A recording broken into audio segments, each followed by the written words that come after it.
Hi, I'm Tom, and I've never seen the Titanic, but I have seen The Room at least 3 times. And I'm Sean, and I think Forrest Gump is fine. There, I said it. And this is Flix and Flops, the podcast where we watch movies, talk nonsense, And pretend to know what we're doing. grab your snacks, lower your expectations, and let's ruin some cinema together. Because nothing says film analysis like two friends arguing over whether Nicolas Cage is a genius or just bored.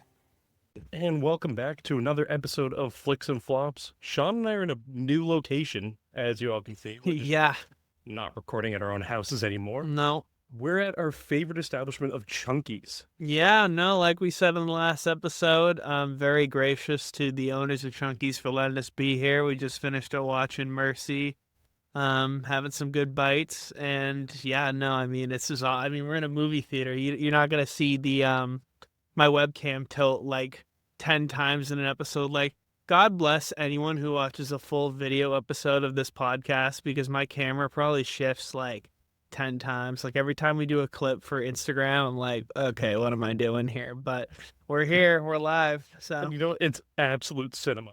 it is. Now we're here It to is. actually do absolute cinema. Correct.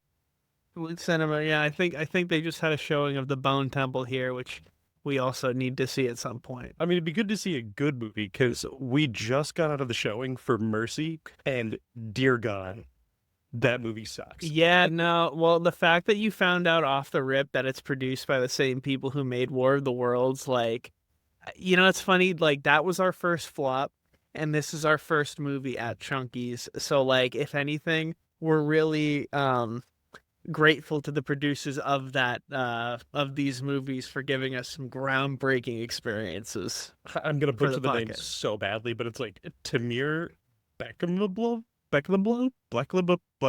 You're good. You know, I don't know why Tommy's looking at me like I know the answer. I don't know. Wait, you don't know it? You don't know it? No, I don't. But he also did Wanted too. We talked about that in the movie because this was Yeah. so bad that I was like, there's nothing else to really do.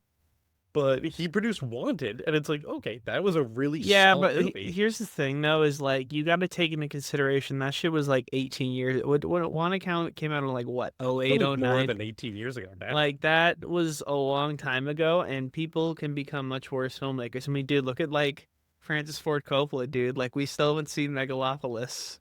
Megaflopolis? Yeah, no, we definitely that'll be the day we can get that on some form of media, because Lord knows you can't find it. God, I'll probably have to get like a physical copy of that shit. I doubt they even have that. Oh God, yeah, Physical media. I know. What are you, a boomer? yeah. No, I'll get my Blu-ray player out of the wherever it is in my parents' house. Yeah, no, that's how we'll watch it.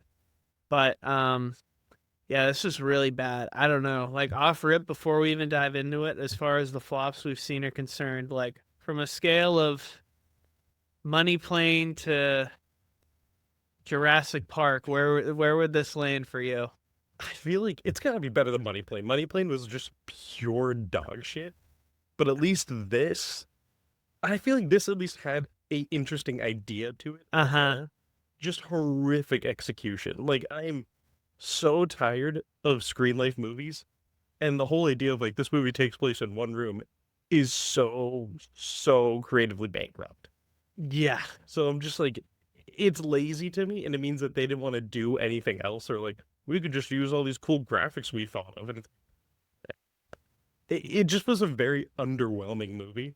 But you called every single plot twist that happened. Yeah, so, okay. So the trailers kind of give you an idea of what's going on, but I will say, for the entirety of the movie, which I can say this better than some of the other flops we've watched, I was locked in the whole time. Like, I mean, I was in disbelief the whole time. It's just so funny because we saw The Running Man here too, right? Yeah. And it's just, that's a movie where there is an element of the screen life stuff to an extent because of how much they focus on the media. Like, they have but like, that's actually, there are plenty of scenes where they're not doing that, and that balances it out. Whereas in this, like, I will say this is better than War of the Worlds in the sense that the action they show, like, is actually like dynamic. I mean, in that movie, Yeah. like every time they show stuff going on in the real world, it's just like some car like They're flipping like, here's over, like clip or like really chill we found online. yeah, or like an extreme close up of like the Amazon delivery driver guy like running like. Hey, don't talk bad about the hero of the movie. Yeah, no, he really was, man. Shout out to Amazon. Yeah, they really wanted to make sure you knew this was an Amazon MGM movie at the beginning of this shit too.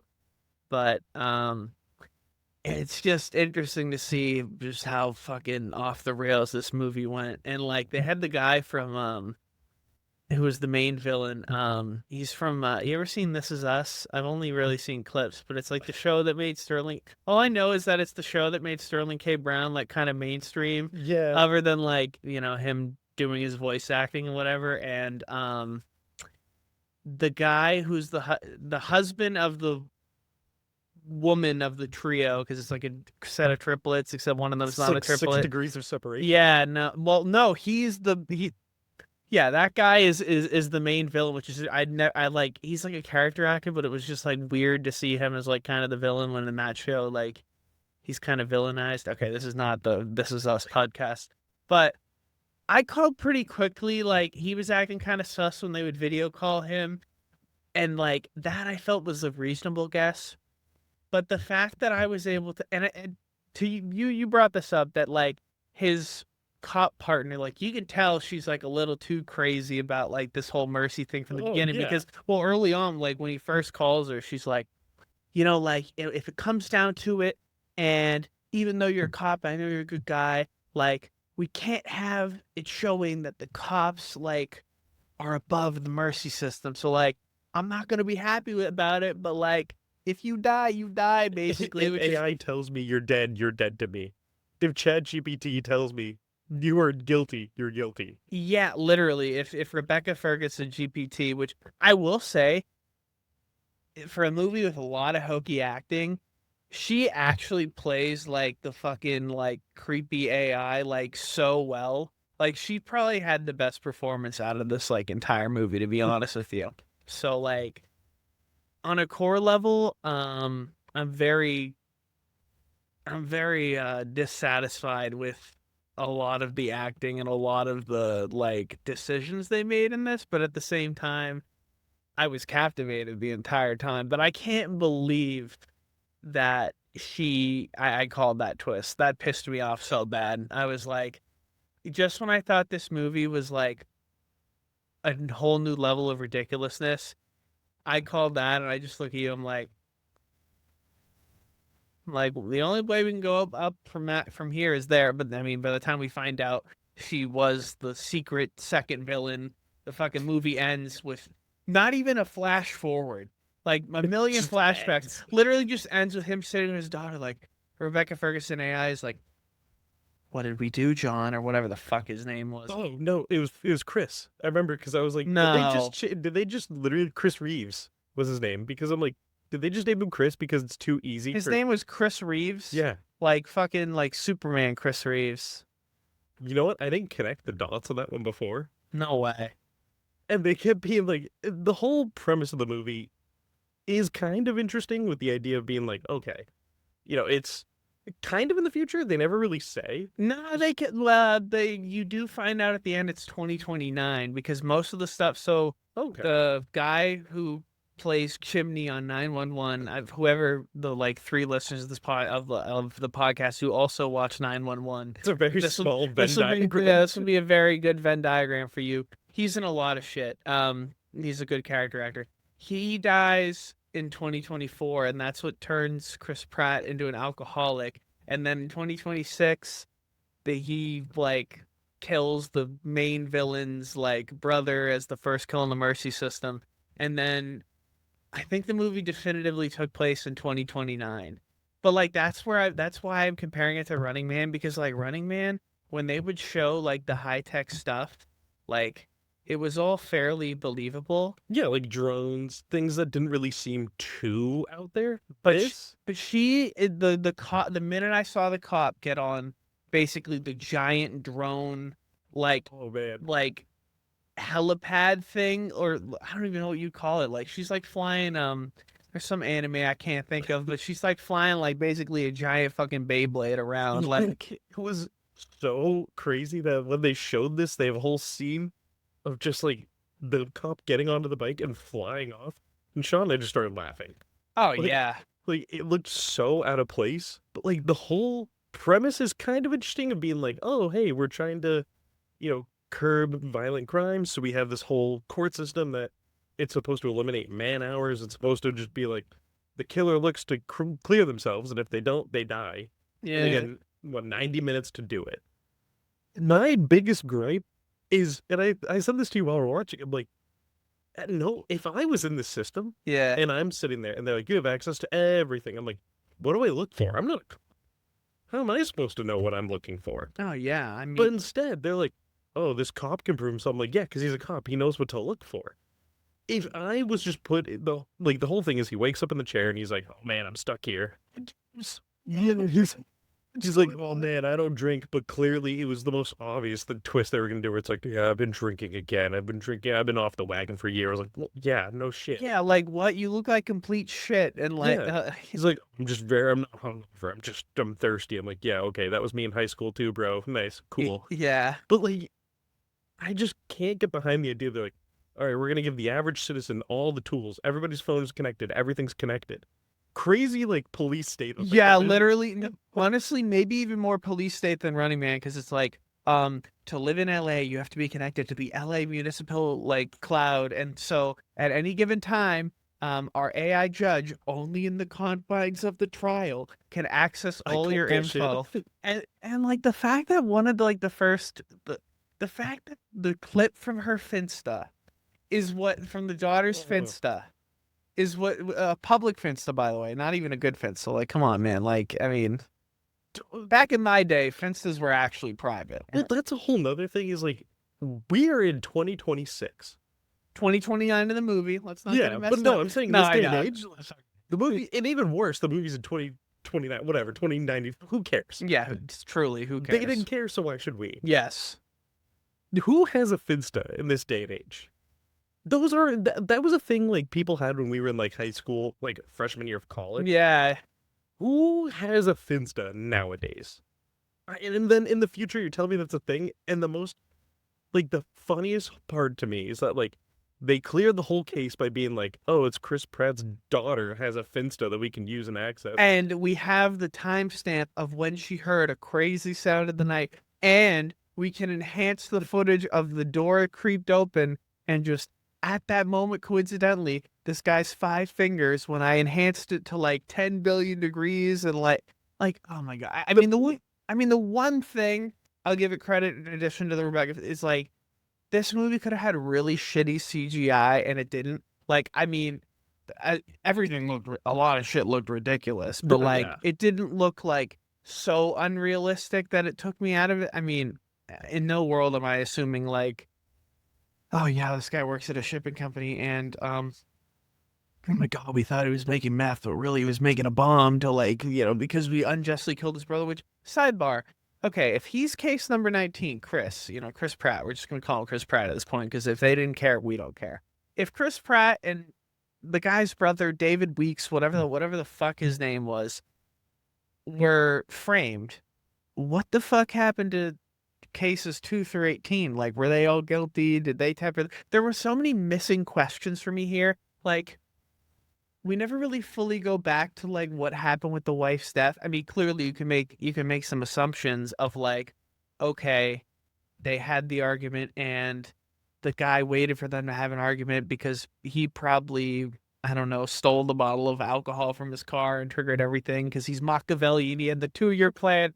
When I met you at AA, I knew who you were. Like, damn, dude. Like, way to make it. God forbid people are trying to get sober and they watch this fucking movie and they're like, what? No, they're gonna kill me. Like, but like, it's just I'm really supposed to. Oh God. Also, I just can't get over like when they're showing the daughter's Finsta, they keep replaying this one scene over and over of her being like, "Oh, there's a creak in the house." The funniest thing is the daughters say this line that just keeps repeating, and I don't know if they wanted it to be funny, but it's the most unintentionally stupid thing I've ever heard.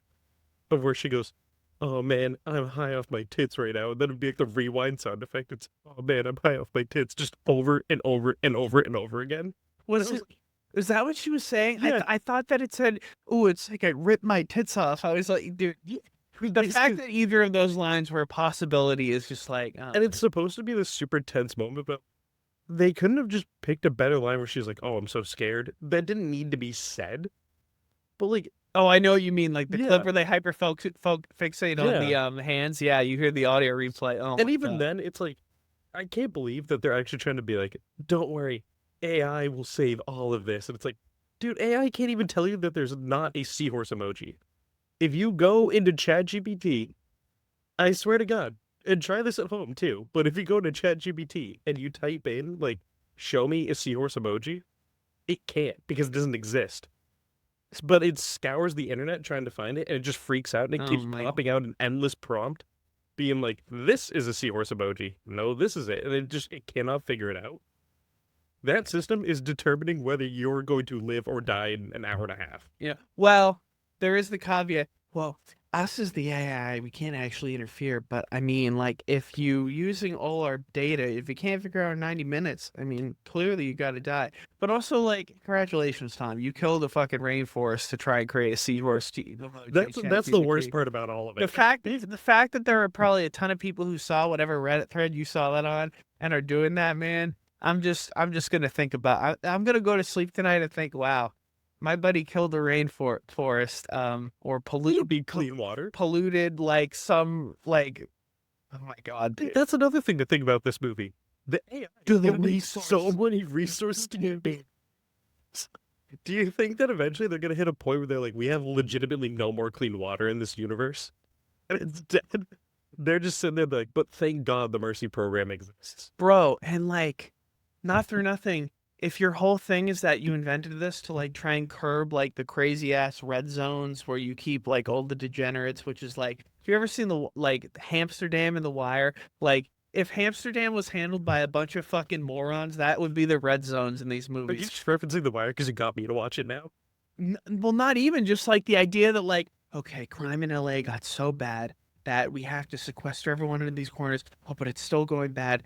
So the AI will kill people and it'll make people not want to do crimes, which is like, I feel like they also changed like the barrier, the whatever the fuck, the barrier of proof. Like they change like it's 80%, it's 92.5%. It's all just made up. It's all made up. Well, at one point he's literally like, this clock's bullshit and you know it. Okay, turn it off and help me. Like the whole movie, which like, okay, So much time in this movie by just being like, I didn't do it. I didn't do it. And then he'll be like, this whole thing is rigged. I hate this. And then he cries and he laments and he's like, man, I'm like, dude, half of this movie is him just being like, come on. Just stop this. And it's like, dude, you know it's not going to stop.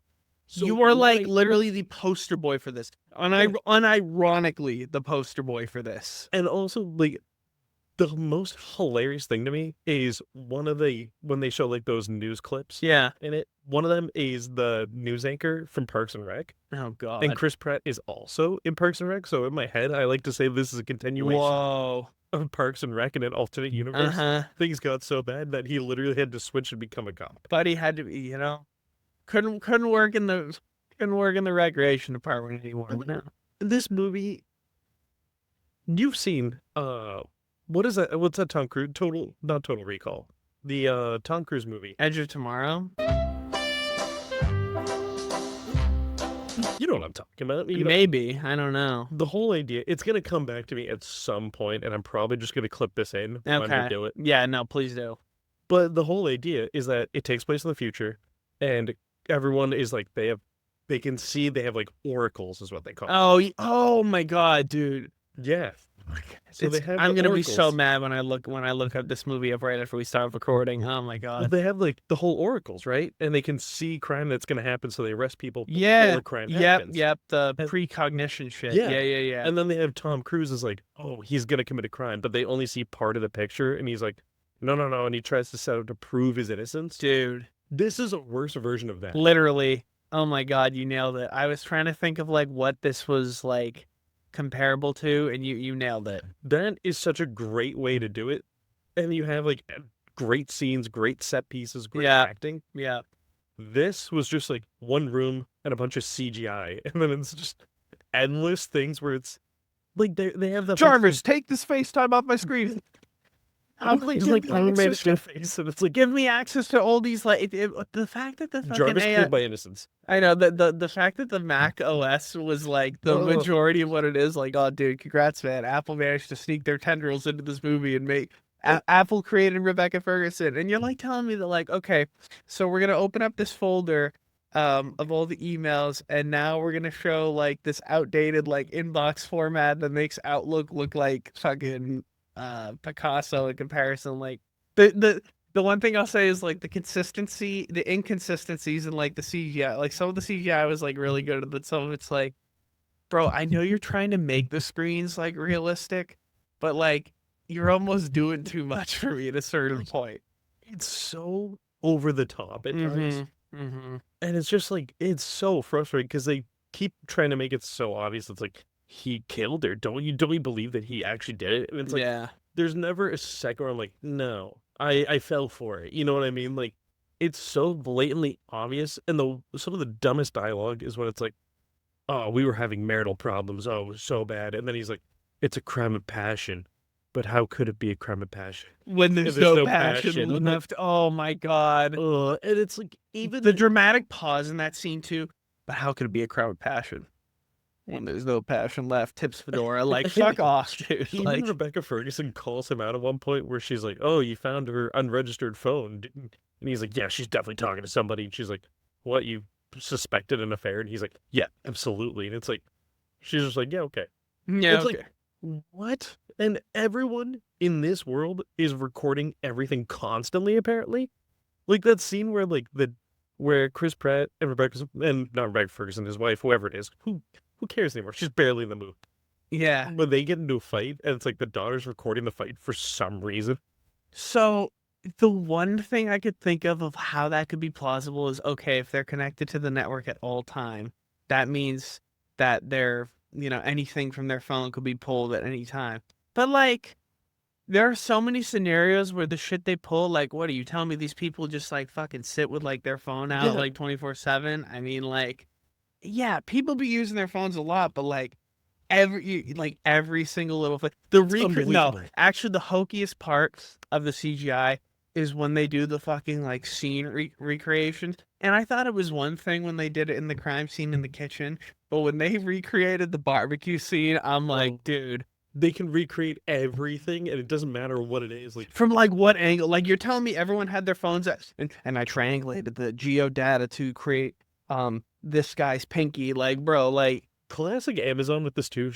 Did you notice how almost every camera they used that was in someone's house was a Ring camera? Because I think Amazon owns a Ring, don't they? oh my god, I think you're right. It was all just product placement up the wazoo, and Chris Brown would constantly be like, "Show me Steve's Ring camera. Show me my neighbor's backdoor bird Ring camera." I'm like, oh my god, and it's just like this. Do they have wait? Do they ever have the logo of Ring on Yeah. screen?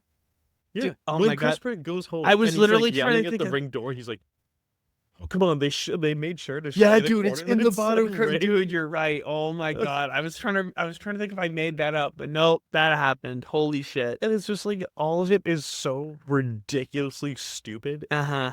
And especially when he's just like, he wastes probably 30 to 35, maybe even 40 minutes. Oh, The half of the movie- movie easily is wasted on him just being an emotional wreck. Yeah. And like the scene where he like finally like quote unquote like locks in and he's like, all right. Solves the murder in like 10 minutes. He's like, all right, I'll tell you the truth. I was drinking.